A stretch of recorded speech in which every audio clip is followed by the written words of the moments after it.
시작하겠습니다.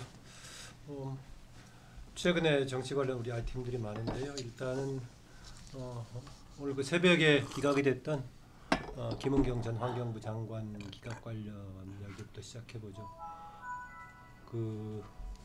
여기인가요? 오늘 이미 페이퍼로 나온 것들은 김은경 장관 구속영장 청구가 청와대에 누구를 향할까, 누구까지 갈까 이런 게 되게 나와 있던데 새벽에 나와서 반영은 안 됐죠.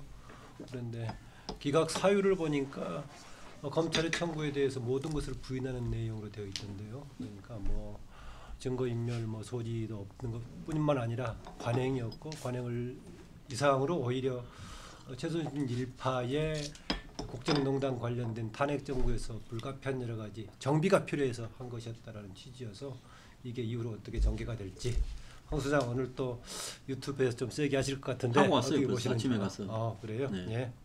탄핵해야 된다고 봅니다. 판사가 정치했다고 봐요. 그냥 증거인멸이나 이런 도주의 우려가 없다라든지, 안 그러면 그런 어떤 본인이 이 김은경이가 예를 들어 증거가 좀 부족하다든지 이런 이유를 대면 모를까, 무슨 최순실이 무슨 국정농단 탄핵으로 인해 가지고 좀 혼란된 부분을 바로잡는 과정이 공기업에 낙하산들 갖다 꼽는 과정인 것처럼 말을 한 부분이었어요. 그게 정치하는 사람이지 그게 판사입니까? 그 다음에 더 나아가 가지고 아니 낙하산을 그걸 갖다가 마치 당연한 인사건 행동으로 이렇게 하고 있고, 그 다음에 블랙리스트 내쫓는 사찰 부분을 갖다가 그걸 마치 인사건과 감찰건을 행사한 것처럼 이야기를 해요. 그러면서 관행이라고 이야기를 합니다. 그러면 언론들이고 누구고 우리가 여기 앉아서 청와대의 낙하산을 비판할 필요도 하나도 없는 거죠. 그래서 이 판사가 그야말로 문정권에서 전방위로 행해지고 있는 339세 660명 인사부터 시작해서 그 외에 숱한 낙하산들을 전부 다 면죄부를 주기 위한 자신의 영장 판사로서의 역할을 넘어선 정치적 발언을 했다. 저는 그렇게 보고 있습니다. 네, 차재원 교수 어떻습니까? 상황 전부 파악은 아직 안 돼 있네요. 어쩐 거예요? 전 기각 사유 아직까지 아직 안 봤어요. 파악을 못. 네, 김용우 대표 먼저 얘기하시죠. 저는 전반적인 부분만 이렇게 봤는데, 어쨌든 김은경 장관이 처음 이렇게 이 문제 제기됐을 때 환경공단의 상임감사 조금 이렇게 당혹스러웠어요.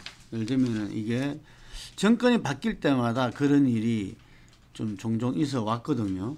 왜냐하면 전 정권에서 임명된 인사가 정권이 바뀌면서 임기가 남았는데 불구하고 좀 퇴진을 요구하는, 이건 어느 정권에서나 있었다고 봅니다. 예. DJ 정부, 참여 정부, 그 다음에 이 MB 박근혜를 거치면서 이게 민주당이나 한나라당, 새누리당 쪽으로 정권 교체됐을 때는 심하고, 예. 같은 이 정권이 이렇게 이어진 경우에서도 그런 경향도 있었고 이랬거든요. 그래서 이번에 문재인 정부는 제가 알기로는 상당히 이렇게 공신들의 어떤 인사 적체가 심하다. 그게 왜냐하면까 기존에 있는 사람, 임기가 끝나지 않은 사람들을 갖다가 무리하게 이렇게 내보내고 했으나 이게 문제가 될 수 있으니까 그 부분들을 갖다가 거의 임기를 존중하는 차원으로 하다 보니까 상당히 인사 적체가 심하다. 이런 말을 제가 첫해 많이 들었어요. 예전보다 덜했다. 그렇죠. 그런데 이번 이제 상임감사 논란을 보면서 이 역시 어쩐 그런 일환 아니겠는가 이런 생각이 들고요. 그러면서 그것을 상당히 이제 적법성을 유지하면서 하려고 노력은 저는 했다고 보여지는데, 그것이 장관의 어떤 구속 사유에 속하는가는 또 다른 문제이지 않겠나 생각이 들고, 하여간에 지금 차제의 이 부분에서는 국민들한테는 일단 사실인 명명백백하게 가려져야 된다고 봅니다. 그게 적폐청산의 과정에서 그 부분들을 갖다가 이렇게 받아들여야 된다는 식으로 판사의 이 설명은 제가 볼 때는 이 한쪽에서 볼 때는 그렇다 하지만 다른 쪽에서 볼 때는 그 상당히 반발을 이렇게 살 수밖에 없는 이야기거든요. 이게 그래서 그 부분을 명확하게 하기 위해서라도 저는 청와대와의 어떤 인사팀과의 그런 이번 일련의 절차와 그 내용 이런 부분들은 이 명명백백하게 가려지고 그 차후에 저는 이 부분에 대해서 이 재판부라든지 혹은 그 검찰이라든지 이런 부분들에 대한 국민적 판단이 있을 수 있다고 봅니다. 네. 뭐 길게 이야기할 거 없고 솔직히 말해 판사가 해서는 안 될 판단을 한 거예요. 판사는 객관적인 증거와 법적 근거를 갖고서 판단을 하는 것이지 적폐청산을 본인이 수용한다는 건 정치적 판단을 한 거예요. 판사는 정치적 판단을 하는 것이 아니에요. 만약 판사가 이런 식으로 정치적 판단을 할 바에는 그 적폐 여부는 나중에 향후 이 많은 부분은 법으로 가려질 문제인데 이 구속심사적 이 과정에 두고 이런 정치적 판단, 적폐청산의 과정에서 불가피한 상황으로 고의성이 없다는 취지로 판결을 내린다는 것은 제가 볼 때는 법조인으로서 내릴 판단은 아니라고 봅니다. 용어도 적절하지 않은 분들은 만약에 이런 판단할 것 같으면은 그 판사는 판사 자체가 적폐예요. 그런 식의 판단을 하는 게. 그리고 그 판사는 차라리 나와서 정치하는 게 차라리 낫지 않나 그런 생각이 들어요. 예. 근데 저는 뭐 이거 뭡니까 이 구속영장의 그러니까 발부 뭐 그러니까 또 기각 이거 관련된 정치적 논란이 뭐 어제 오늘이 일은 아니지만 상당히 많은 분들이 착각하는 것 중에 하나가 그러니까 이 지금 구속영장의 그 발부와 기각 자체가 이 그 법률 뭡니까 본안 심사는 아니지 않습니까? 유무죄 판단하는 건 아니다. 판단을 최종적으로 하는 건 아니기 때문에 우리가 뭐 과거 그러니까 뭐 이재용의 그러니까 그 영장 발각 그러니까 발부와 기각에 대해서 상당히 논란이 많이 빚었었는데 저는 그런 생각을 합니다. 뭐 그렇다고 해서 검찰이 지금 김은경 전 장관에 대해서 기소를 포기할 것 같지는 않을 것 같고요. 그리고 지금 문제는 이제 구속영장을 발부하는 과정에 있어서 범죄 혐의가 소명되느냐 안 되느냐 그 부분이 상당히 구속영장을 발부하는데 중요한 그 판단의 기준이 된다고 한다면 이번 같은 경우는 아마 판사 입장에서는 아마 이 부분은 법률적으로 다툴 여지는 분명히 있겠지만 그렇다고 해서 지금 주요 피의자를 그러니까 지금 신병을 구속할 정도까지는 아닌 것 같다. 그것은 그러니까 지금 그 최순실 국정농단과 관련해서 당시 그 현직 대통령이 탄핵되고 그 전임 정권의 공공기관인 그 임원들의 인사 자체가 상당히 어떻게 보면 좀 비정상적으로 됐을 가능성이 높다. 그렇다고 하면 후임 정부가 그런 걸 바로 잡는 과정에서 약간 무리수를 범했을 수는 있는데 그 과정에서 무리수를 범했다는 사람을 지금 그러니까 본안에서 그러니까 재판을 정식으로 하기도 전에 신병을 구속하는 건 좀 가하지 않겠느냐. 그런 판단을 한 것이 아닐까 하는 생각인데 아무튼 뭐 검찰이 뭐 그렇다고 해서 앞서도 제가 말씀드린 것처럼 김은경 전 장관에서 기소를 포기할 것 같지는 않기 때문에 아마 보강 수사를 통해서 검찰은 검찰대로 아마 유죄의 그 아마 심정을 갖고 있기 때문에 그걸 갖다가 그 보강하려고 하겠죠. 그러나 단 이 지금 김은경 전 장관의 그러니까 신병을 확보하지 못함으로써 상위선 그러니까 청와대 위선으로 가는 그런 아마 수사가 좀 힘들 수 있다는 것이 전혀 막힌 건 아니거든요. 그러니까 뭐 나름대로 증거가 있고 그러니까 그 뭡니까 정언을 확보했다면 뭐 충분히 또 청와대 인사들에 대해서도 뭐 소환 수사가 가능한 부분이니까 저는 뭐 이것이 이거 모든 게임이 끝났다라고 판단하기에는 좀 빠르지 않나 생각입니다. 어쨌든 이번에 그 기각 사유 내용은 좀 특이하긴 합니다. 아까 황 소장이 얘기했지만은 뭐 증거 인멸 뭐 가능성 여부라든가 아니면은 책임성 강도라든가 이런 것이 아니라 내용에 대한 판단을 상당히 담고 있어서 이제 입장이 다른 사람들로 반발이 좀 예상이 되는데 아까 황 소장은 법관 뭐 판사 뭐 영장 담당 판사 뭐 탄핵까지 얘기를 하고 있었는데 이후에 이게 전국에 일단은 조금 변수가 될 것 같아 보이긴 하죠. 황 소장 어떻습니까? 제가 봤을 때요, 이 문제는 그 상권 분립에 좀 심각한 그 위배를 했다고 봅니다. 왜냐하면 판사가 이후에 벌어질 어떤 사안까지도 이야기하면서 자신이 영장을 이렇게 기각하거나 안 그러면 영장을 갖다 발부하거나 하는 차원을 넘어서는 내용을 담고 있다고 봐요. 내용이에요. 그러면서 최순실을 언급하고 이러면서 본인의 정치 성향을 확연하게 드러낸 그런 어떤 판결을 했다. 그리고 더 나아가서 지금 다른 이런 유산, 지금 또 저것도 대한민국의 낙하산이나 이런 거를 갖다가 내려보내고 또 거기에 또 내려보내기 위해서 뒤에 조사해서 뒷덜미를 잡아서 쫓아내고 그리고 그러는 과정에서 뭐 가르쳐줘서 선임하게 하고 이런 것들이 지금까지 국민들이 그 불법이라는 부분에 대해서는 공감대가 있었는데 판사가 그걸 관행이라고 하면서 그걸 뒤져서 조사하는 것 자체도 인사감찰권이라고 이야기를 언급을 했어요. 그 영장 판사 수준을 넘어서는 그런 정치적 판결을 함으로써 유사한 판례를 만들려고 지금 했다. 이렇게 보기 때문에 이 문제에 대해서는 한국당이 제가 볼 때는 판사 탄핵에 나서야 된다라고 보고 있습니다. 김동훈 대표, 그러면 한국당은 지난번에 이제 김경수 지사 구속 관련해서 계속 판사 문제 삼고 있고, 지금 만약에 한국당이 이번에 영장 판사를 문제 삼으면서 탄핵 비슷한 주장을 한다면 계속 이 사법부의 판사들을 가지고 정치권에서 여야 간의 쟁점이 될 가능성이 있어 보이네요. 그동안 우리 사법개혁, 법조개혁을 할 때는 경찰이나 특히 이제 검찰 개혁을 두고 주로 이야기가 되어 왔었는데, 이번 정권 들어서 지금 이렇게 그 사법개혁, 이 재판농단이라든지 뭐 이런 부분이 연결돼 가지고 양쪽에서 다 현재 사법부가 상당히 불신받는 상황이 아니냐. 우리가 옛날에 가장 이렇게 신뢰할 만한 어떤 정부 기관을 이야기할 때 사법부가 이 앞순위에 꼽힐 정도로 상당히 국민적 신뢰가 있었고, 어떤 그 제정당의 부분, 자기 정당과의 어떤 다른 판결, 다른 어떤 결정이 내렸어도 그 사법부의 어떤 그 결단을 존중한다라는 것들이 대체로 전부 다 일단 먼저 이야기하고 시작할 정도로, 저는 그거는 이제 국민들이 사법부에 대해서 이 신뢰가 있기 때문에 정치인도 그랬다고 봅니다. 그런데 이번 문재인 정부 들어와서 사법부가 뭐 하여간에 이쪽이든 저쪽이든 문제 제기를 지금 많이 받고 있거든요.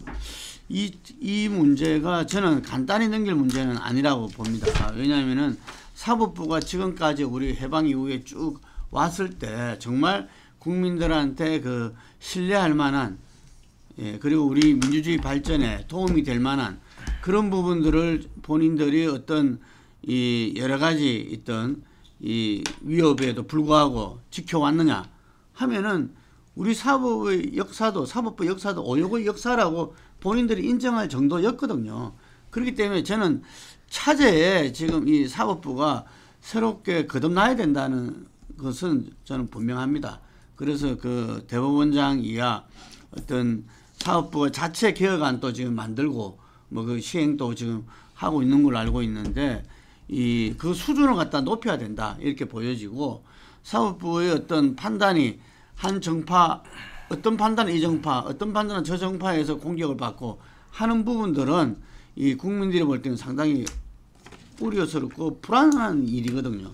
그래서 차제에 이 부분들에 대해서 정말 자기들이 사법부도 저 위에 있는 어떤 그런 존재가 아니라 정말 국민과 함께하고 국민들한테 책임져야 되는 어떤 아주 중요한 어떤 이 기관으로서 저는 다시 임해야 된다 봅니다. 저는 뭐 자유한국당에서 뭐 법관에 대한 탄핵 뭐 헌법상 걸리니까 할 수 있죠. 할 수 있다고 봅니다만, 만약에 자유한국당이 이번 뭐 지금 영장 그 심사를 했던 이 해당 판사에 대해서 이 탄핵을 하려고 한다면 그 전에 선결돼야 될 문제가 지난 그러니까 양승태 대법원 시절에 그러니까 지금 그러니까 이 뭡니까 재판에 개입했던 그런 판사들에 대한 탄핵부터 먼저 하는 것이 순서가 아닐까 하는 생각이고요.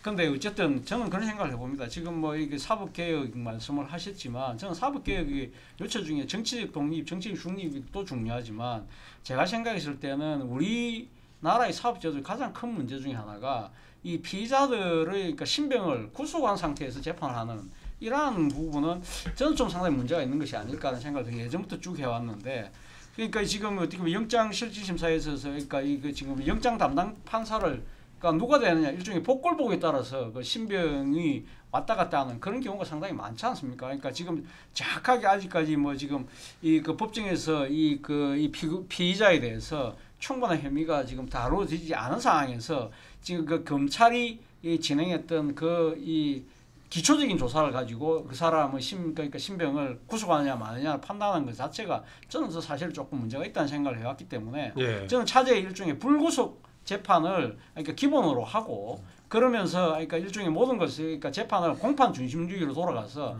그러니까 재판을 다 하는 상태에서 그러니까 구속 여부를 하는 식으로 결국 그런 식으로 제도적 개선으로 나아가는 방향으로 가야 되는 것이지 일종의 복글복식으로 해서 영장 그러니까 그 영장 심사를 담당했던 그 판사의 한 번의 행위 때마다 이런 식으로 탄핵을 해야 된다, 뭐 이런 식으로 시비를 거는 것 자체가 저는 좀 상당히 난센스라는 생각이 듭니다. 저는 차 교수님 지금 얘기하는 게 쟁점을 굉장히 흐트리는 발언으로 봐요. 이번의 경우는 사실 구속을 하는 것이 옳았냐, 구속을 하지 않는 것이 옳았냐, 그것이 쟁점이 아니에요. 구속 사유로 들었던 지금 그 사유가 중요한 거거든요. 예를 들어서 증거 인멸의 우려가 없다, 그런 식으로 구속할 수사할 필요 없다라고 이야기하면 누가 무슨 소리 안 하는 거예요. 문제는 적폐청산 과정에서 불가피한 어떤 그런 과정이었다는 그 사유를 달았던 게 그게 문제였다는 거죠. 자, 여기 지난달부터 이 지금 폴리뉴스 이쪽에도 정기 여론조사를 하면서 지금 하다 보니 이 토론하는 중요한 자료들이 몇 개가 나와요. 예. 저기 5번 달에 저 폴리뉴스 조사에 보니까 이렇게 나옵니다. 대통령의 최우선 국정 과제가 뭐냐로 물으니까 일단 놀랍게 뭐 당연한 거로 경제 문제 해결이 제일 크게 높게 나오죠. 그런데 두 번째 우리는 생각할 수 있었던 것이 남북 문제 해결로 생각했는데 이제 방금 이야기는 적폐청산이 2순위로 나옵니다. 적폐청산이 이 22.5가 나오고 북핵 문제 해결은 8.5% 뚝 떨어져 버렸습니다. 자, 지금 이 적폐청산이라는 건 정치권 간에 서로 공방전이 벌어지게 되어 있습니다. 그리고 그 공방전의 최후의 판단은 사법부로 가게 되어 있어요. 그러면 이 사법부가 이 정치 간에 아주 혼란스러운 이 공방전을 최후의 이 판결자로서 남아 있으려고 하면은 상당히 객관적이고 국민의 신뢰를 받는 객관적인 판단을 하는 기관으로서의 신뢰를 유지를 하고 있어야 되는데 지금 이런 이런 적폐 청산 과정의 논쟁에서 구속 적부심에 두고 사법부가 이런 상황에 휘말려 든다는 것은 최신은 아주 잘못한 거죠. 그래서 내가 아쉬운 건 바로 그겁니다. 일단 지금 이런 정치적 상황에서 사법부는 적어도 적폐 논쟁으로부터 좀 떨어져 있으면서 자기의 권위를 스스로 지키면서 객관적인 위상을 만들어가야 될 지금 상황이다. 저는 그 말씀을 드리고 싶은 제가 거예요. 짧게 한마디만 할게요. 김은경이 구속하고 구속 안 하고는 저는 그거는 사법부에 대해서 뭐라 할 수 없는 부분이라고 봐요. 그 부분을 넘어서 가지고 판사가 지금 현재 이 새로운 정권이 들어서서 과거 정권에서 임명한 사람을 갖다가 전부 뒷조사를 해서 쫓아내고 그 자리에 특정한 사람을 심기 위해서 청와대와 협의를 하고 더 나아가서 문제도 가르쳐주고 또 그랬는데도 떨어진 놈을 밑에다가 또 딴 데 넣어줬는데 그것까지도 다 합법이라는 식으로 인사감찰권과 관행이라는 말로 해버렸다는 겁니다. 판사가 이런 말을 영장 발부 담당 판사 주제에 이런 말을 할 권한이 판사의 권한에 과연 있는 것인가? 이 문제가 지금 핵심이라는 거죠. 판사가 해서는 안 될 이야기를 너무 많이 해버렸고 판사가 아예 대놓고 정치를 했다. 저는 그 점을 이야기하는 거예요. 예. 뭐 조금 보완하시려면 하시고. 아니 뭐 저는 뭐 이번 그러니까 영장 심사를 담당했던 판사가 이렇게 내린 조치 그리고 사유에 대해서 저도 그렇게 썩 공감 가지는 않습니다. 가지는 않은데 문제는 이러한 그러니까 이 영장 판사들의 그 정치적 성향이 이렇게 불쑥불쑥 드러나는 경우가 어제 오늘 일은 아니라는 것이죠. 그러니까 이럴 때마다 그러니까 저는 이 부분에 대해서 그러니까 정치적 유불리를 가지고 우리가 공박을 한들 과연 얼마만한 이득이 있을 것이냐. 결과적으로 저는 그러니까 일종의 이 사법 시스템의 개혁으로 가야 되는 것이지 이 부분에 대해서 뭐 지난번 성창호 뭐 부장판사가 그 1심에서 뭐 김경수 도지사를 법정 구속했을 때도 상당히 또 논란이 됐지 않습니까? 이거는 뭐 사실 영장 심사는 아니지만 이런 식으로 하니까 지금 이 우리나라 사법 제도가 사실은 만약에 미국식으로 만약에 이거 뭡니까 배심원 제도식으로 갔다고 한다면 또 상황이 달라질 수 있는데 이러한 모든 것들이 그러니까 지금 법관 개개인의 그러니까 양심과 맡기는 상황이 되다 보니까 그런 부분들이 있는데 그런 부분들을 좀 더 제도적으로 보완할 수 있는 그런 식의 사법 시스템 개혁이 필요하다는 그런 거 말씀을 좀 드리고 싶네요. 네, 오늘 이제 뭐 새벽에 이게 뭐 영장 기각이 됐었기 때문에 지금 바로 첫 번째 의제로 삼았고요. 이 정도 일단은 뭐 앞으로 뭐 여러 가지 사안 계속 관련해서 진행될 것 같아 보이는데 오늘 뭐 이 정도 마무리할까 하는데 꼭 더 추가하고 싶어 하시고 아니면 다른 주제로 넘어가겠습니다. 그럼 넘어가죠. 일단 최근에 뭐 정치산 못지않게 계속 큰 뉴스가 되고 있던 것들이 뭐 연예인 관련주로 얘기입니다. 버닝썬 관련해서 시작했다가 승리, 또 뭐 장준영 시작했다가 그다음에 김학의 관련까지 퍼지는데, 이 김학의 전 차관의 경우에는 당장 현 그 한국당 의원들도 이제 뭐 수사 대상에 집어넣는 상황이 생기고 이미 정식으로 번져 있는데, 최근에 이런 사항들 우연하게 정치권에 영향을 미치는 변수일까요? 아니면은 직접적으로 뭔가 좀 관련성이 있다고 보세요? 지금 정권이 하도 어지럽혀 놓은 자기들 비리가 많으니까 역으로 십몇 년 전 건데 황교안과 곽상도가 관계가 있을 것처럼 보이는 건을 억지로 만들어낸 거죠. 자, 김학의가 억지로 만들어낸 건이라는 게 특수관광 때문에 문제가 있는 것처럼 여론을 형성했잖아요. 그러면 특수관광으로 갔어야지. 근데 막상 이제 재수사를 하라고 검찰 과거사위원회가 이야기를 하면서는 그걸 또 뇌물이라고 해요. 그러면 지금 우리가 예를 들어서 권력청 비리인데 차마 이 국가 권력기관이 조사하지 못하고 넘어간 것들이 얼마나 많겠습니까? 저는 뭐 황교안이 그 대상이든 곽상도가 대상이든 저는 관심이 없는 사람이에요. 문제가 있으면 그 처리돼야지요. 근데 그걸 떠나가지고 대통령이 무슨 캄보디아 갔다 오자 말자 이 건이 무슨 중요? 그걸 설명하기 전에 윤규견이라는 총경이 그 우리들 병원에 지금 1,400억 부당 대출 의혹의 핵심, 그걸 무마시킨 핵심인데, 그리고 더 나아가서 지금 지난번에 그 청와대 김태우 수사관도 그렇고 이 사람도 그렇고 민정수석실 산하에서 문제가 벌어진 거 아닙니까? 거기에 블랙리스트 민간인 사찰부터 연예인 뒤 봐주고 한마디로 이 공권력을 무력화시키고 뇌물 받고 한 것까지 다 포함된 거 아니에요. 그러면 대통령이 10년 전에 장자영, 김학의도 좋다 이거예요. 그렇지만은 지금 청와대 민정수석실에서 벌어지고 있는 이 의혹도 조사라고 말은 한마디를 해야죠. 근데 대통령이라는 사람이 그냥 정치를 하고 있어요. 예? 완전히 자신을 위해서, 자기의 다가오는 의혹들은 다 덮기 위해서 과거 거 꺼내서 이거 조사해서 쟤들이 이제 한국당이 달라들지 못하게 퉁치라. 그래서 특검하자니까 한국당이 당장 한다는 소리가 이제 드루킹 특검하자, 같이 다 하자 이렇게 하지 않습니까? 그러니까 정치를 이런 식으로 저는 해서는 안 된다 봅니다. 아주 정치적인 사안이다 지금 그렇게 보고 있네요, 한강 소장은. 뭐 그러니까 문재인 대통령이 정치를 한다면 저는 뭐 바르게 정치를 하고 있지 않나 하는 생각이 듭니다. 만약 한다면은 만약에 하고 있다고 기록에 하고 남겨갖고 있다면. 앞으로 예. 한 5년 뒤에 뭐 기록은 남을 거니까. 저는 그러니까 문재인 대통령이 왜 정치를 나름대로 잘한다고 생각을 하냐면, 본인이 정치하는 이유가 뭐겠습니까? 결국 그 본인이 이야기했던 사람이 문제라는 세상을 구현하고 싶어하는 그런 이유 때문에 정치를 하겠죠. 본인이 원래 뭐 이 현실 정치를 하려고 했던 사람도 아니었고, 어떻게 보면 그 소환돼서 이 넣어서 지금 정치를 하는 상황인데, 아마 본인이 이야기하는 부분은 그럴 겁니다. 그러니까 지금 이 앞서 이야기했던 뭐 장자연 사건이다, 지금 버닝썬 사건이다, 김학의 게이트다, 이런 부분들이 소위 말하는 우리 사회의 특권층의 일탈, 그 일탈에 대해서 또 다른 권력이 또 상당히 비호하고 은폐한 이것이 문제라는 것이죠. 그러니까 그러한 이 부분들을 버젓이 방치되고 그것에 대해서 그러니까 정의를 실현하지 못한다고 한다면 과연 문재인 정부가 존재할 이유가 뭐냐라고 본인 스스로는 아마 그런 생각을 했을 가능성이 저는 높다고 봅니다.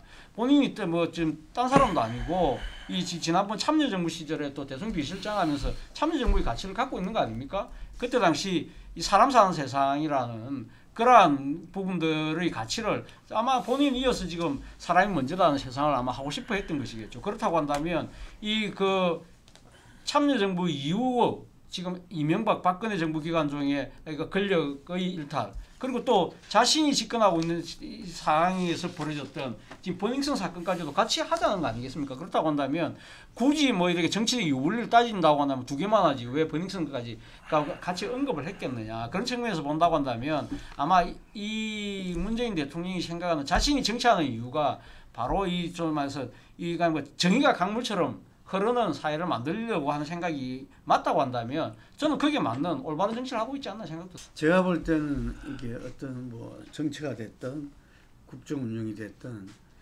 저는 그 국민들의 어떤 정서와 요구를 제대로 이렇게 그 받아들이고 나아갈 때 그것이 이제 역사 전진의 방향으로 간다 이렇게 늘 생각하는데, 저는 김학의 이렇게 뭐 게이트라는 말까지 넣고 있는데, 그 김학의 사건 같은 경우에서는 이 앞만 봐도 이거는 이 뭔가 검찰 내부에 또 검찰과 그 위성과의 관계에서 뭔가 작용이 됐다.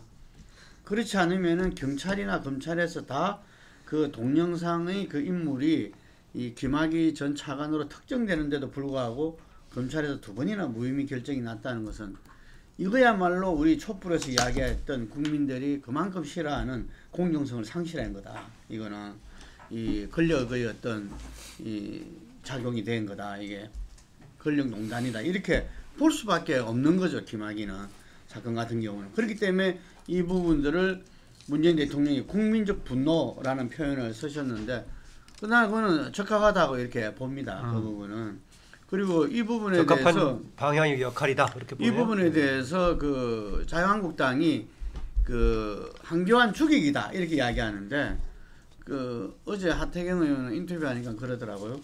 그 한국당이 한교안 죽이기 하면은 이거 특검하면 그럼 한교안 대표 죽느냐, 죽을 만한 일이 있느냐 이런 식으로 냉소적으로 이야기를 하던데 하여간에 뭐 이 한교안과의 관계가 저는 추가돼서는 안 된다고 보고 어쨌든 전체적으로 이게서 뭐 지금 공소시효가 많은 부분들이 지났기 때문에 그 수사에서 상당히 그 여러 가지 어려움은 있지만 어쨌든 수사를 갖다가 지금 이제 시작하기로 했잖아요. 이제 조사를 넘어서 이게 검찰에서 수사를 시작하기로 했기 때문에 이 국민들이 보고 싶은 거는 정말로 이것이 아까 아까도 마찬가지인데 이렇게 사실관계가 명확하게 도대체 어떻게 해서 저렇게 무혐의 결정이 내려졌는지 이 부분들에 대해서 이 검찰 내부의 문제이기 때문에 검찰에 맡길 수는 없지 않느냐 이런 우리의 역사와 우리의 그런 경험이 있잖아요.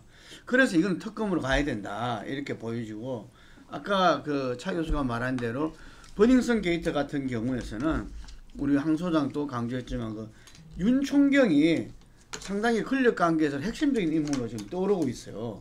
그래서 이 부분도 그 국민적 분노라는 부분들에 들어갔어요. 그 문재인 대통령 언급에 속해.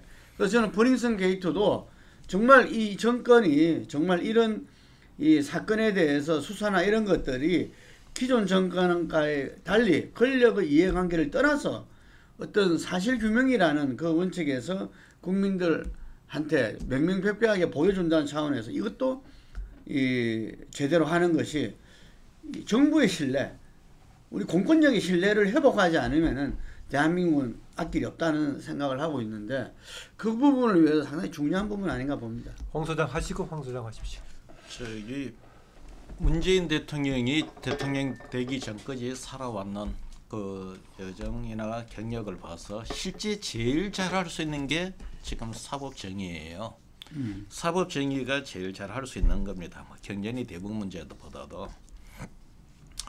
그런 차원에서 놓고 본다면은 문재인 대통령이 이런 사안에 대해서 관심을 갖고 이런 부분을 바로 세우려고 하는 이런 노력은 저도 당연히 해야 되고 실제 지금 거론되는 이 장자연 사건, 김학의 사건 그리고 그 장하선 인가요? 뭐 이런 여러 가지 사건들이 장준영 뭐 승리 장준영 사건 이런 사건들이 보면은 대부분 국민들이 봐서도 이거는 법적으로 사법 정의를 실현한다는 차원에서 놓고 본다면 분명히 풀어야 될 이 그 과거 그 문제라는 거는 아마 다 동의를 할 겁니다.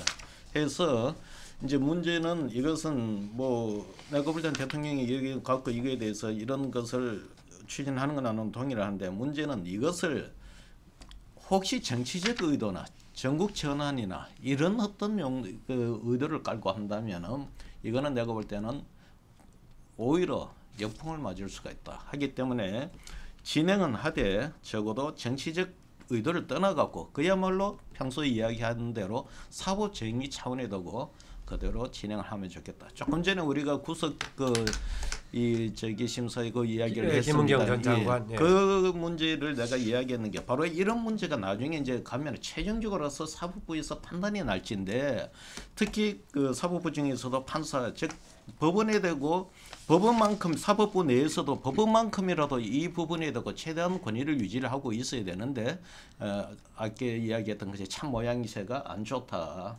저는 그런 취지로 이야기한 겁니다. 예, 이 관련해서는 보니까 아까는 상당히 뭐 의원이 대립된 쪽은 이번 4인 4색 같네요. 입장의 차가 스펙트럼이 자 이렇게 가는 것 같은데 아까 황 소장 뭐 추가하시겠다고. 자, 현 정권 들어서 최근에 발생한 일만 하더라도 뭐 김태우 수사관 문제부터 해서 신재민 무슨 또 뭐 청와대 행정관의 서류 잊어버린 문제부터 시작해서 손혜원이 문제, 그다음에 문다혜 부부 이주 문제, 우리들 병원 의혹 문제, 또 드루킹 재수사, 재특검 이야기들이 숱하잖아요. 그러면 대통령이면요, 자신이 잘못한 부분에 대해서 지금 민정수석실에서 장관 8명을 갖다가 청문회 없이 청문회 의견을과 반하게 밀어붙이고 그동안 4명이 낙마했잖아요. 그 다음에 민정수석실 산하에서 숱한 의혹이 발생하지 않습니까? 적어도 그런 이야기를 할 정도가 되려면 민정수석 정도는 교체하고 나머지 지금 과거 의혹도 이야기하고 또 손혜원 의혹도 조사하라고 이렇게 하면 나도 그거는 뭐 존중을 해주겠어요. 김학의가 어떻게 되거나 거기에 황교안이 걸렸거나 그런 부분을 무슨 보수가 감싸거나 이럴 필요도 없는 일이에요. 그런데 말하는 것을 보면 자기들이 잘못한 부분은 싹 덮고 일이라는 게 우선순위가 있고 정치적으로 그쪽이 봤을 때는 장자연이나 김학의가 중요하겠지만은 다른 사람이 봤을 때는 그거는 한참 지난 전의 일이고 그 다음에 지금 진행되고 있는 숱한 현 정권 발 비리들이 눈에 쌓여 있는데 그거는 다 외면하고 그 부분만을 갖다가 연일 강조하면서 장관들을 부르고 하루에 2번 보고받고 그렇게 저렇게 하는 것이 수석 보좌관 회의에서 직접 언급하고 저런 것이 정상적이냐? 결국은 공작 정치 하겠다라는 의사를 피력하는 것밖에 안 되는 거 아니냐? 저는 그렇게 보고 있습니다. 황 소장 그러니까 뭐 춘풍 추상이 아니라 추상 춘풍이다 지금 뭐 그렇게 얘기하는 것 같은데. 물론 뭐 저도 뭐 민정수석실 잘하고 있다고 생각하지는 않습니다. 하지는 않는데 물론 뭐 문재인 대통령 입장에서도 지금 아마 조국 수석을 이 계속적으로 지금 데리고 가는 이유 중에 하나는 소위 말해 사법개혁, 그러니까 뭐 지금 검경수사권 조정 문제라든지 또 하나는 그 뭐 공수처 문제라든지 이러한 아마 이 지금 그 개혁 입법에 있어서 아마 책임자로 생각하기 때문에 아마 계속적으로 아마 여론의 여러 가지 질타에도 불구하고 계속적으로 그러니까 데리고 가고 있는 측면인 것이고 그건 그거대로. 저는 그러니까 문재인 대통령이 지금 이 세 가지 사건에 대해서 지금 그러니까 정의를 확립해야 되겠다는 생각하고 이야기하고는 좀 저는 별개의 문제로 봐야 되지 않을까 하는 생각이 듭니다. 물론 지금 그러니까 현 정권에 있어서 여러 가지 문제들이 지금 아마 야권 쪽에서 이야기하는 부분들이 그것이 만약에 진짜고 뭐 그런 부분들이 구체적인 증거가들이 드러난다고 한다면 아마 뭐 거기에 대해서 책임 있는 여권 인사들에 대해서 아마 인사 조치를 하겠죠. 예. 그러나 지금은 다 일종의 썰로 또 내지는 정치적 공세로 지금 이렇게 보이는 것이 사실이기 때문에 아마 대통령 입장에서도 이 사건을 아무리 갖고 있다 하더라도 뭔가 지금 이렇게 하기는 힘들지 않을까 생각이 들고요. 아마 제 생각에는 아마 버닝썬 이 관련된 부분에서는 아마 현재의 그 여권 인사들도 아마 상당 부분 관련되어 있다고 한다면 그런 부분들에 있어서 뭐 드러날 경우에는 아마 가차없이 아마 제 생각에는 무슨 조치를 하지 않을까. 뭐 저는 그런 기대를 갖고 있습니다. 예, 뭐 관련해서는 뭐 추가 없으면 2주년은 이 정도 마무리하고요. 그런데 상당히 아까 얘기했다시피 이야기는 뭐 우리 차재원 교수로부터 다른 한쪽 끝에는 황장 소장까지 네 분의 스펙트럼이 약간 좀 차이가 좀 있어 보이네요. 이 주제를 한번 다뤄볼게요. 지금 오늘로 보자면은 황교안 자유한국당 대표가 된 지 딱 한 달이네요. 보니까 한 달이 됐는데 그동안에 황교안 대표 체제로 갔던 한국당의 흐름 뭐 어떻게 보십니까? 우리 그 김동구 대표는? 제가 볼 때는 지금 한국당 분들 만나보면은 예. 이 전과 달리 상당히 좀 자신감이 차 있는 것 같아요. 이게 뭐 여러 언론에서 나왔지만 국정농단 사건 이전의 어떤 지지율 30%대를 돌파했다. 이런 부분들이 그 내년 선거를 뭐 각 당의 운명을 가를 내년 총선에 대해서 뭔가 해볼 만하다. 지방선거 때까지만 하더라도 앞이 안 보이잖아요. 그런데 이번에 그 전당대회를 통하면서 해볼 만하다. 좀 이런 자신감이 있었고 그 자신감의 이유를 대동소이하게 대부분 2가지를 들더라고요. 하나는 문 정권이 그 경제 안보에서 어떤 실망감을 줬다. 그래서 더 이상 이제 보수층은 말할 것도 없고 중도층까지도 마음이 좀 뜨게 됐다. 이런 부분들이고 2번째는 이 기존에 이제 한국당의 그 이미지 특히 이제 그 지도부의 어떤 이미지가 상당히 좀 이렇게 이 문제가 됐었는데 한교안 대표는 안정감 측면에서는 상당히 사람들한테 그 기대감을 줘서 보수가 결집하는데 이렇게 큰 힘이 되고 있는 것 같다. 박근혜 정부의 총리였다는 그 핸디캡은 크게 변수가 안 된 것 같아요. 그러니까 그 이제 그 문제가 제가 이제 그 태생적 한계, 예. 그 황 대표의 그 법무장관 국무총리로서 국정농단의 어떤 이 책임자 혹은 뭐 더 나아가면 공범 뭐 이런 태생적 한계에 대해서는 어떻게 생각하냐고 그 물어보면은 이 실제로 이 황 대표가 황세모다 할 정도로 당 대표가 돼서는 아주 모호하게 이야기하고 있잖아요. 예. 딱 부러지게 이야기를 안 하고 있어요. 이게 그런데 그래서 논란을 갖다가 자기 스스로 이렇게 관리하고 있는 거죠. 근데 태생적 한계는 명확하지만 그것이 지금 이제 보수의 결집에 방해는 되지 않는다는 겁니다. 예를 들어서 그 문제는 중도 확장이 관건이 될 내년 총선에서는 어떻게 작용할지는 또 두고 봐야 되고 예. 어떻게 보면 지금 이 한 1년의 과정 속에서 그 부분들을 갖다가 뭔가 극복해낼 수 있는 계기를 마련하지 않을까 이런 기대감조차 있더라고요. 이게 그 제가 볼 때 이 상당히 그 황 대표가 정치권에 소프트 랜딩은 성공했다 이렇게 볼 수밖에 없다. 지금 또 여론조사 우리가 한 여론조사 보니까 보수의 70%가 황 대표의 어떤 그 당 대표 수행에 대해서 이 잘한다. 이게 70%나 돼요. 이게 그런 적이 없었거든요 지금 네. 이전에. 그래서 저는 이 그렇다는데 이제 이번에 이제 4.3 보궐선거가 지금 진행되고 있지 않습니까? 그건 좀 이따 얘기하기로 하고. 예, 그래서 이제 그 부분에서 황 대표가 그 올인을 하고 있는데 그 결과가 있어가지고 또 영향을 주겠죠. 본인. 하지만 저는 좀 지금 정치권에 온 자가 그 책임을 지더라도 다 질 필요도 없는 거고. 예. 그래서 일정 정도 그 황 대표가 초반에 우려와 달리 예. 좀 순항할 가능성이 높다 이래 봅니다. 예, 태생적 한계라는 부정적인 염려는 아직 이번에는 지금 작동되지 않는 것 같고 안정감이라는 긍정적인 요인에다가 집권 여당의 실망이 된 반사 이익까지 더해가지고 한 달간 순항하고 있다는 평가네요.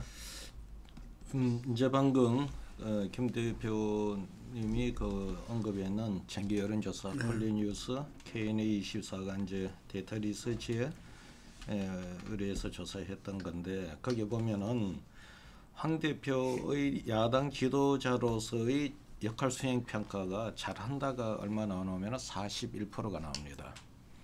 높다고 볼 수도 있고 낮다고도 볼 수 있는데 41%가 나오고 이것을 대통령 국정 수행 지지도 46.7%를 비교를 해본다면은 지금 여야 관계에 되고 어떤 지표고 간에 정당 지지도든 대통령 지지도든 진보 보수 성향이든 상당히 많이 열세였는데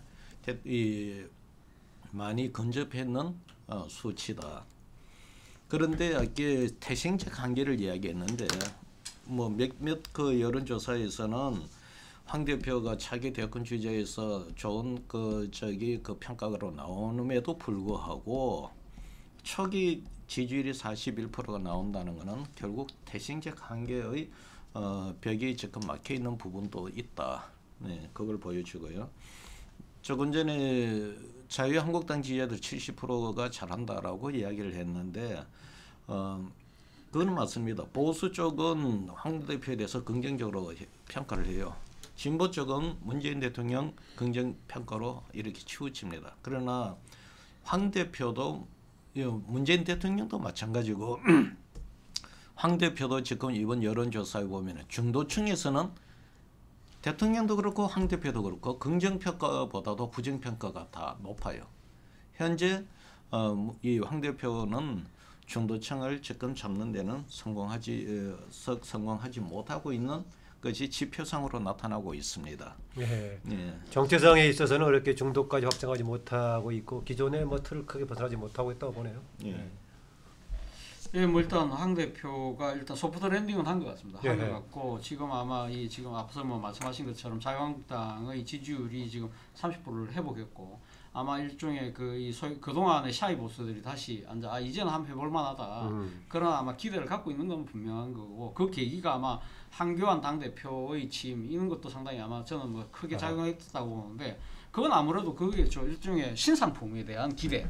우리나라 이 정치 최근의 역사를 보면 이쪽에 그러니까 기존의 정치에 상당히 물들지 않은 사람들, 예를 들어 그런 사람들에 대해서 상당히 환호하는 그런 모습들을 보여왔거든요. 뭐 이 97년도 이해창부터 시작해서 가장 최근에는 일종의 뭐 안철수까지 뭐 그러한 그 기존의 정치 관행에서 자유로운 사람에 대한 기대 이런 부분들이 아마 상당히 지금 작용하고 있는 것이 아닐까라는 생각인데 저는 그렇지만 지금 한교안 대표가 제1야당의 대표로서 나름대로 상당한 한계도 보여주고 있다. 이 부분이 바로 그러니까 어떤 부분이냐고 한다면 일종의 저는 제가 생각했을 때는 제가 지난번에 이런 표현을 썼는지 모르겠는데 여기서 그러니까 나왕연합군 그러니까 이 지난번 그러니까 자유한국당이 지난 그 연말에 그러니까 원내대표 교체 때 그러니까 나경원 그리고 지금 전당대회에 황교안 그러니까 이 지금 나황 두 사람을 묶어내는 고리가 누구냐면 당내의 강성 우파들 예를 들면 친박들 이런 부분들이 상당히 자신들이 이 지금 이제 정치적 기득권을 지키기 위해서라도 아마 어떻게 보면 지금 뭐 그러니까 나경원, 한교안 이 두 사람이 적극적으로 협력하고 동조하진 않았지만 어쨌든 이 지금 그 당내의 그 기존의 그러니까 지금 기득권을 갖고 있던 강한 조직력을 갖고 있는 친박들의 좀 이렇게 엎인 측면이 분명히 있는 거거든요. 그렇기 때문에 이 두 사람이 지금 그러니까 지금 당권을 잡은 셈인데 문제는 그러니까 지금 전쟁이 끝나고 강을 건넜잖아요. 강을 건너면 뗏목을 버려야 되는데 오히려 그 강성 우파의 포로가 되고 있는 듯한 모습이다. 그런 부분들이 한교안 대표의 발언에서 나온다는 거죠. 예를 들면 한교안 대표가 지금 항상 한교안 대표뿐만 아니라 지금 나경원 원내대표까지 항상 하는 이야기가 좌파예요. 사회주의고 또 좌파 독재고 그런 식으로 소위 말하는 어떻게 보면 가글식 표현대로 한다면 색깔론적인 그런 공세에 상당히 기대고 있다. 그것은 어떻게 보면 당내의 강성 우파들의 그러한 그 상당히 우경 드라이브에 조금 얹혀가면서 거기에 대해서 뭔가 조금 정치 이득을 바라는 듯한 그런 식으로 보기 때문에 제 생각에 앞서도 제가 표현한 대로 당내 강성 우파의 포로가 되고 있는 모습이다. 자기 발목을 잡을 수도 있다 이후에. 그렇죠. 그리고 그런 거고 또 하나는 저는 한교안 대표 오히려 이런 측면보다 더 저는 사실 이 지금 대중 정치인으로서 제가 객관적 그러니까 구계자 입장에서 보면 더 위험한 측면은 자신의 종교적 신념이 은연중에 상당히 많이 드러나고 있다. 지난번에 3대 4대 극복까지를 얘기했었죠. 네, 그렇죠. 그때 이야기할 때도 그랬는데 지금 보면 이번에 그 페이스북에 올린 글 중에 이런 글이 있어요. 그러니까 지금 김학의 전 법무부 차관과 관련된 이거 제조사와 관련해서 자기를 음해하는 세력들이 있다. 그 세력을 악한 세력이라고 이야기를 해요. 악한 세력이라고 이야기하고 물론 악한 세력이라고 이야기할 수 있습니다. 그런데 거기에 대해서 대비를 뭐냐면 천사라는 개념을 갖고 특정 와요. 기독교적 그러니까 천사라는 거죠. 그러니까 자신을 공격하는 사람은 악한 세력이고 그러니까 지금 묵묵히 일하는 사람 자신을 지지하는 것처럼 이야기하는 사람은 천사라고 이야기한다는 거죠. 그러니까 천사와 그 악한 세력과의 대비 이런 식으로 정치를 선악 개념으로 몰고 왔을 경우에는 저는 모르겠습니다. 이것이 그래서 앞서 우리 홍 소장님 말씀처럼 중도층에서 한교안에 대한 지지가 과연 확장이 될 것이냐 이 부분은 저는 아까 이야기했던 기존의 이념적인 색채 그리고 지금 종교적인 자신의 신념이 곳곳에 드러나는 부분들에 대해서 저는 상당히 그러니까 정서적 거부감이 있지 않을까 하는 생각이 든다는 거죠. 네. 한국당에 강성 세력이 어디 있어요? 저는 한국당에 강성 세력이 있다라는 전제에 대해서 아예 기본적으로 부정을 합니다. 여기는 전부 웰빙, 수구, 기득권의 앞잡이들만 있지요. 겁이 나가지고 잡아갈까봐 정권을 향해서 당연히 야당 의원으로서 해야 될 말조차도 제대로 못하는 사람이 한국당인데 그런데 딱 한국당의 지금 대표와 원내대표가 정말로 저렇게 그야말로 이 투쟁이 저는 한국당이 지금 필요한 게 문정권이 민주주의를 파괴하고 저는 독재로 가고 있다고 봅니다. 좌파 독재로요. 좌파 파퓰리즘 독재로 가고 있는데 이걸 갖다가 오늘 아침에 보면 뭐 국민이 아주 기묘하게 항상 균제와 개념을 해서 이 균제와 이렇게 놔둡니까? 균형과 견제를 해서 그걸 바로 잡아둔다. 그래서 정권을 교체시킨다. 이렇게 김대중 고문이 이야기를 했는데 저는 그 말을 안 믿습니다. 그냥 그렇게 되는 게 아니라고 보거든요. 그렇기 때문에 야당으로서의 한국당이 해야 될 역할에 가장 적합하지 않은 사람이 지금 당 대표와 원내대표를 하고 있다고 봐요. 하나는 검사고 하나는 판사 아닙니까? 예. 그러니까 한 명이 판사나 한 명이 검사면 한쪽은 그야말로 정치판에서 차라리 이렇게 뼈가 굵어온 사람이 맡아서 나름대로 이 정치적인 투쟁을 해야 될 때는 해야 되는데 예. 이번에 보면 2월 27일에 한교안이 되자마자 곧바로 아무것도 그전에 한국당이 밤늦게 먹기 운동했잖아요. 5시간 반, 한 40일을 했잖아요. 간헐적 단식. 그 아무것도 얻지 않고 그냥 기어 들어갔어요. 특유의 그런 표현이 있죠. 민생 뭐 이런 표현을 해요. 그러니까 결국은 한교안은 그야말로 문정권과 세게 싸우기 싫다. 황교안은 그렇고 나경원은 어떤 사례를 들자면 아니, 나경원이 그 원내대표로 그 들어가는 걸 지휘했지 않습니까? 그리고 나경원이 지금 이번에 그 연설을 해서 뭐 수석 대변인 이야기를 해서 박수를 받고 보수가 한다 해서 제가 뭐라 그랬어요. 그 연설문 전문을 한번 읽어봤냐. 손혜원을 손혜원이라고 말도 뭐 하지 못하고 한 초선 의원의 의혹이라고 이렇게 이야기합니다. 문재인 딸 부부를 문재인 딸 부부라고 하지 못하고 그냥 딸 부부라고 해요. 거기에 김태훈이 신재민이니 무슨 이런 표현도 하나 쓰지도 못해요. 드루킹 사건을 문재인이 배우다라는 그런 표현도 근처에 가지도 못해요. 특검 이야기도 안 나와요. 그야말로 아무 필요도 없는 부분에 이렇게 흥분했을 뿐 그거는 대중을 속이기 위한 속임수라고 봅니다. 실제로 문재인은 그 연설을 보고 박수를 쳤을 거예요. 겉으로는 항의를 했지만 그러니까 황교안이나 나경원이가 하고 다니는 이야기는 그야말로 하나마나한 두루뭉실하고 추상적이고 뭔가 결론 나지 않는 이런 말들을 허건날 하고 있어요. 뭐 반민특위 같은 소리나 이런 걸 할 게 아니라 꼭 필요한 한 가지를 가지고 정확하게 콕 찔러야 된다 봐요. 그러니까 이런 황교안이나 나경원이는 정권이 그냥 끌고 가서 적당히 말라 죽이기 딱 좋은 타입의 이런 이 사람들이고 그래서 지금 여기 앞에 계신 분들이 찬양을 하는 겁니다. 좋게 평가하잖아요.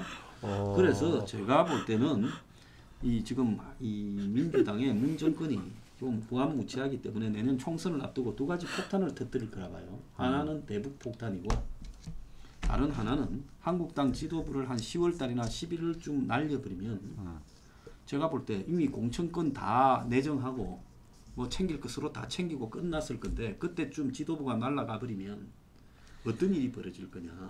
제가 봤을 때 그야말로 아수라장이 되면서 당이 분열될 수도 있을 거예요. 내가 공천 받았다고 생각했는데 공천은 요식행위고 오늘날 나한테 공천 준 사람이 날아가 버렸어.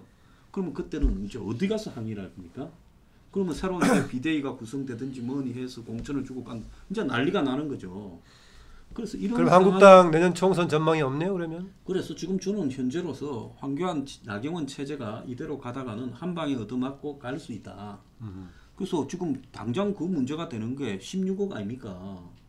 태평양 로펌에 예?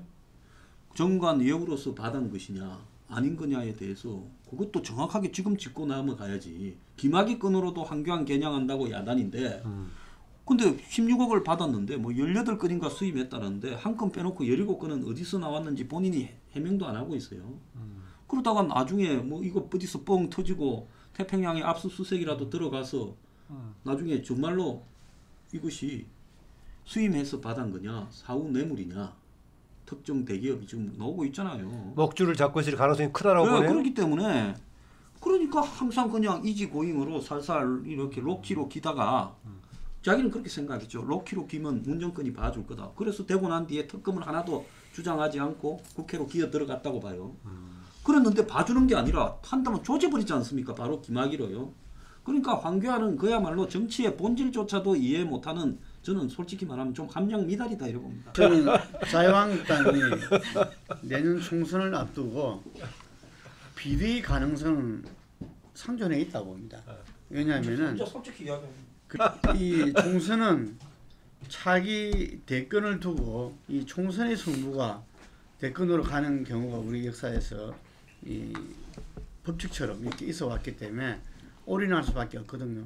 그러면은 이 총선은 이른바 보수 대통합이 되지 않고서는 상당히 어려울 것이다.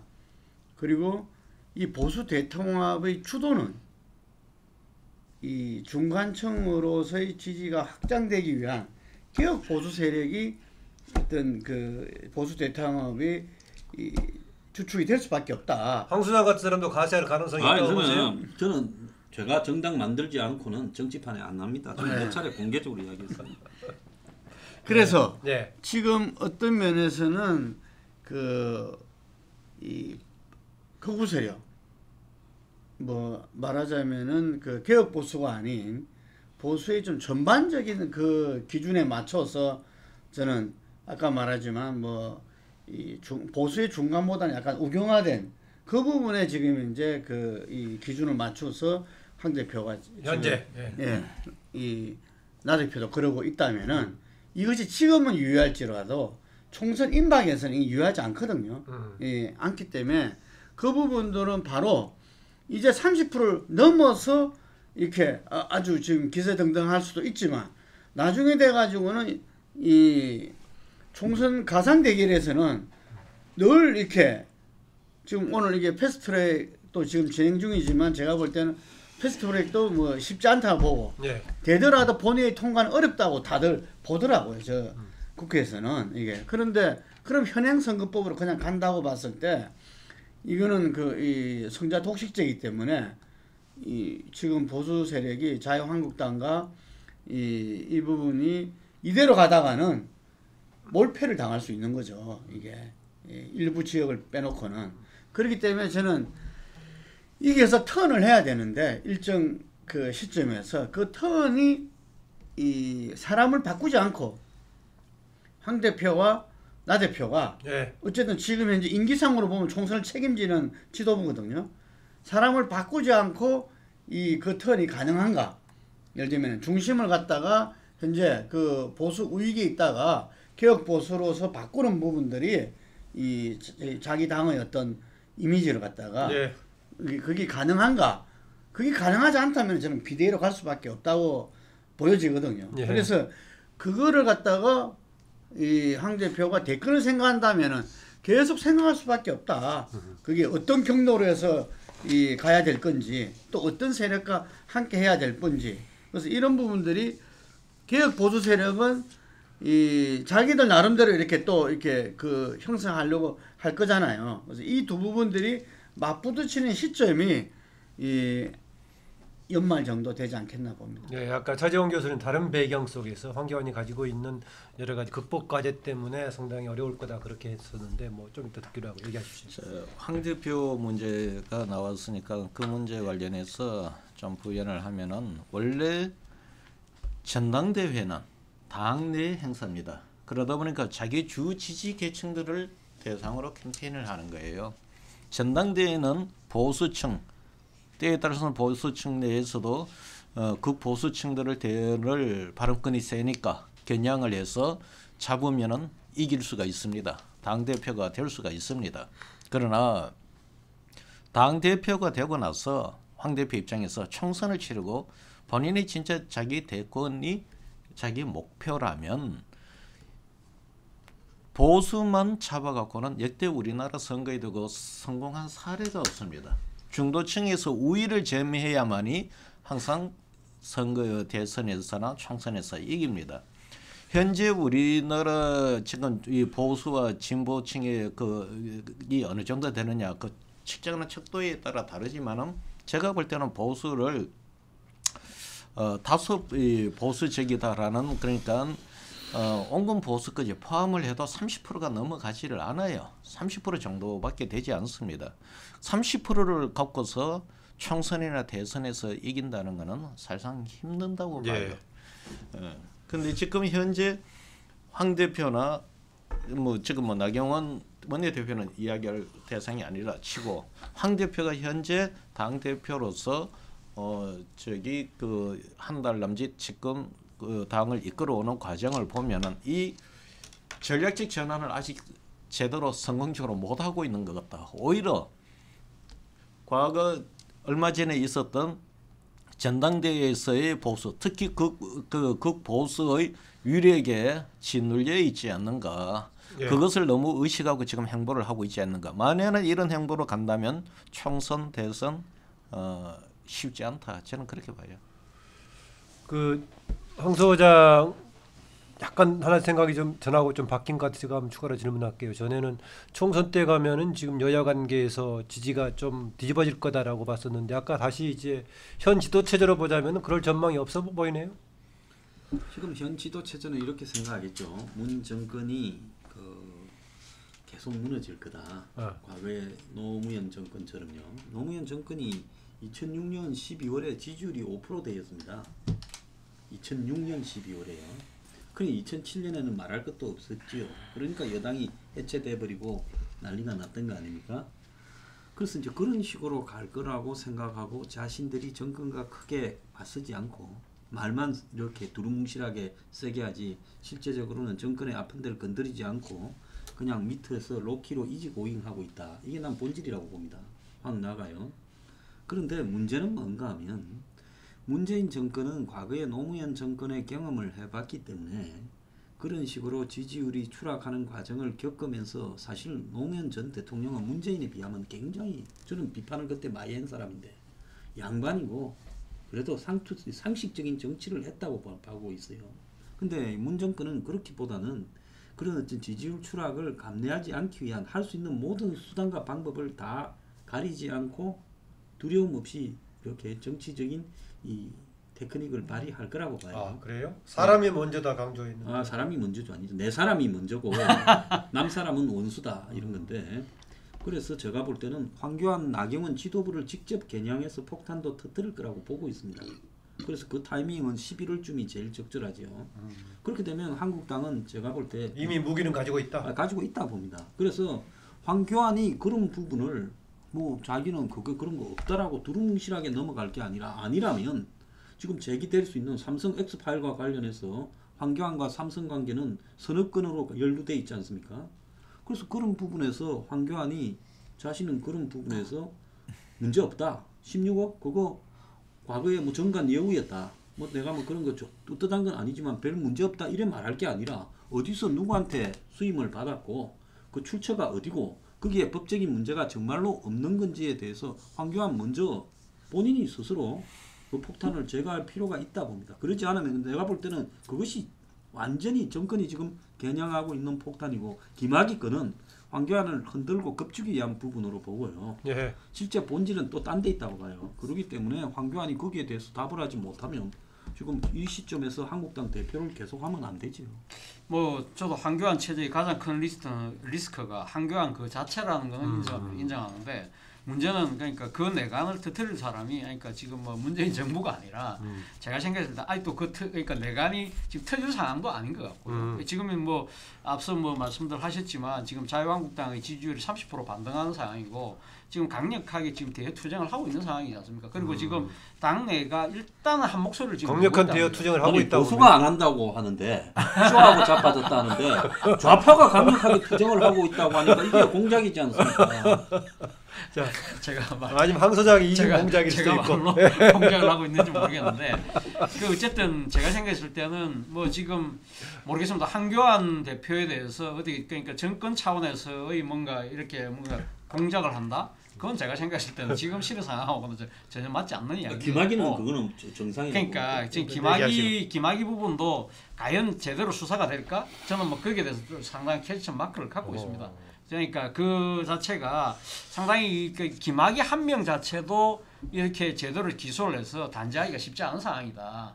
그렇다고 한다면 그걸 둘러싸고 있는 그 외의 세력들까지 하기에는 제가 생각했을 때는 쉽지 않다. 결국 쉽지 않다. 그렇다고 한다면 황교안 체제는 생각보다는 아마 이번 총선까지는 충분히 갈 가능성이 저는 높다고 보는 것이고 예. 결국 황교안 체제가 더 이상 지속 여부는 결국 총선 결과가 아닐까. 그리고 더 나아가서 만약에 황교안 대표가 대권에 갈 경우에는 아마 그 자신을 신상을 둘러싼 여러 가지 리스크들이 그거는 본인 스스로가 해결해야 되는 문제지. 지금 제가 생각했을 때는 이 문재인 정권이 지금 야당의 지도부를 어떻게 공중분시킬 정도의 막강한 뭔가 화력을 갖고 있고 수단을 갖고 있다? 그건 좀 아닌 것 같아요. 알겠습니다. 황교안의 문제는 현재 논란이 되고 있는 약간의 비리 소지 그쪽보다는 본인의 한계 때문에 문제가 생길 거다라고 보고 있는 것 같은데요.